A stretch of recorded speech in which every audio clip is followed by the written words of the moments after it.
Devon Larratt was quite sick since the Georgy Swetkov super match. Engin Terzi versus Igor Mazurenko. Small conflict, small controversy that we are going to discuss today.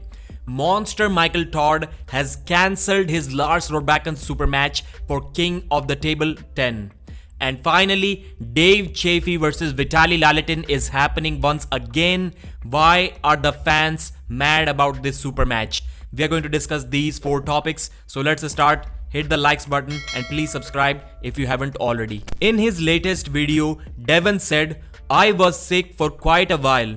Basically, from the time I pulled Georgy in Vegas, I have been very sick." But the good news is that Devon has been feeling better or almost healed up from that issue since last couple of days, and he still has about 3 months to go for the LEVAN Saginashvili super match. So this illness that was there for quite some time is not going to affect Devon's performance at East versus West 12 when he tries to conquer the mountain once again. I think from here forward, I should only get stronger mentally, physically as I approach my second attempt at LEVAN Saginashvili. I'm very excited. Devon also talked about his current weight and what he believes his weight is going to be on April 20 at East versus West 12 against LEVAN. He said his current weight is around 260 in morning and around 265 in evening with full belly and some clothes. And he doesn't believe that he's going to get much bigger for the LEVAN Saginashvili match. He'll be somewhere around 270 pounds if I was to make a guess. And that is going to be a lighter Devon that faced LEVAN exactly 2 years before this upcoming super match. So is he going to be not so strong because of his weight? Because Devon created a lot of hype around his body weight since the 2021 Monster Michael Todd match. We only have to wait just 3 months for that match. So Engin Terzi versus Igor Mazurenko. I didn't get to watch Engin's live about this issue, but I saw a post on Reddit. Igor Mazurenko versus Engin Terzi conflict. In Engin's recent stream, there was a comment, "Igor Mazurenko was talking some shit about you," and Engin confirmed it and replied, "Let him say it to my face. It looks like some public thing. Do you know the details?" So no, I do not know the details about that. Maybe some kind of promoter's issue. I don't exactly know what Igor said about Engin, so I cannot really comment on that. But I do know one thing for sure, that while everyone was criticizing Igor Mazurenko, Engin Terzi stood up for him. He said that Igor has done more for this sport than probably anyone else in terms of organizing competitions. So he was such a big supporter of Igor Mazurenko, and that is not old news. Engin was already a promoter at that time. Maybe he said it 1.5 years ago, maybe at most a couple of years ago, but I think it was less than that. So I don't really know what went bad between these two. I've heard that Igor is talking about coming back and organizing PAL Dubai. So maybe there is some competition between these two, but competition is healthy, and to be honest, I don't mind promoters fighting with each other. All we need to see is to see some good matches. We don't really care that much who provides them. And Engin also uploaded a story on his Instagram page a couple of days ago. I wasn't able to take a screenshot of that, but that story basically said that from now on, he's not going to work with any of the managers. If anyone wants to compete at East versus West, they must contact Engin directly. The most famous manager name that comes to my mind when I think about it is Babkan. So is there something not so good that is going on between Babkan and Engin? Is there some kind of small conflict there as well? Because I heard one time Engin talking about Tobias Sporong telling him that Engin should contact his manager if he wants to set up a match for him. And Engin didn't sound too happy about that. So maybe he's not a big fan of managers. I'm not so sure if in some other bigger combat sports athletes have managers or not. If you do know about that, then please mention in the comments, and also let me know what you think about this situation. Should we have managers in arm wrestling or not? Well, Babkan's team wasn't doing so good. They were getting injured, they were losing, but this time all 3 of them you can see with some good shining title belts over their shoulders. And then we have Monster Michael Todd cancelling his super match against Lars Robakan for King of the Table 10.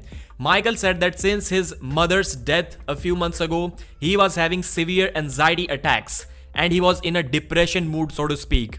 And after that, he got the flu. I'm not sure if he was talking about COVID or not. I'm not even sure if that virus is still there or not because I don't watch the news. But he said he got flu and it was bad. So he wanted to cancel his East versus West commentary trip. But at the last moment, he decided to go. But while coming back home from there, he still wasn't feeling too good. And that's when he decided to call Don Idris and cancel the Lars Rohrbachen super match. I think physically, I am more than capable.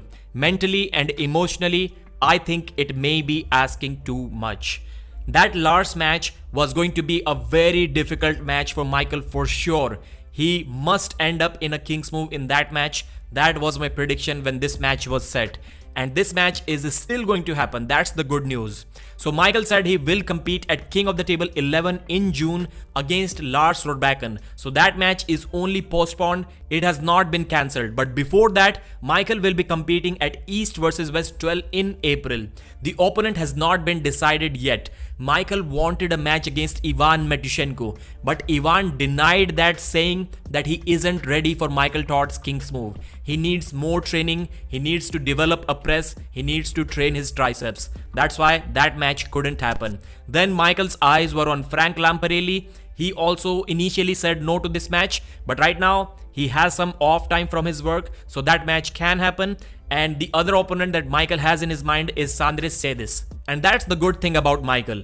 Sandris always talks a lot of shit about Michael, but still, in today's world, when people are like, since you talk badly about me, I don't even want to see you, Michael doesn't care. If somebody talks shit, Michael wants to deal with it on the table as it should be. On the other hand, I cannot really say the same about Sandris Sedis because, yes, he talked a lot about Michael's training strategies and a bunch of other things, but when offered this match by Michael, he also said that he needs more time to train for that match. So that's why that match didn't happen yet.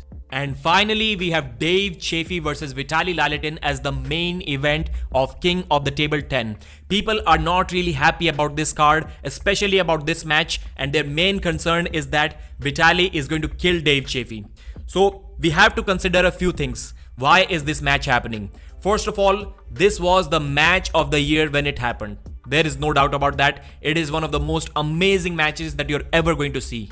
And for sure, the promoters are hoping for the same thing to happen once again. But the fans' concern is it is not going to happen once again. So I think the promoters want to see, or Vitaly wants to see, or Dave wants to see a few things. Let's discuss them. So first of all, they want to see if Dave has really declined in strength. We will know that after watching this match. Or will we? Let's discuss. And the second thing is that we want to see how much Vitaly Lalatin has improved, because the last time these two competed against each other, Vitaly's shoulder was not healthy. And I'll let you know that we are not going to get clarity on any of these two. Why? Because Dave has declined, but that will not show us anything because Vitaly has also improved. So if Vitaly beats Dave now, it can be Dave is at the same level, but Vitaly got strong. That's why he lost. And if Dave does something to Vitaly, then it is not going to look good for Vitaly. But I think the sponsors, White SL Biologics, are going to jump into the situation, claiming that stem cells help Dave Chaffee get back to his usual level of strength. We are never going to know, but I think that inside the straps, still Vitaly will not be able to flash pin Dave Chaffee. It can still be a long match. I just don't believe that people can decline so fast. And everyone who has defeated Dave Chaffee, be it Devon Larratt, be it Hermes Gasparini, they all better be preparing that Dave Chaffee gives a really good match to Vitaly Lalatin. That will solidify their confidence even more. Thanks for watching this video. Please hit the thumbs up and subscribe to the channel.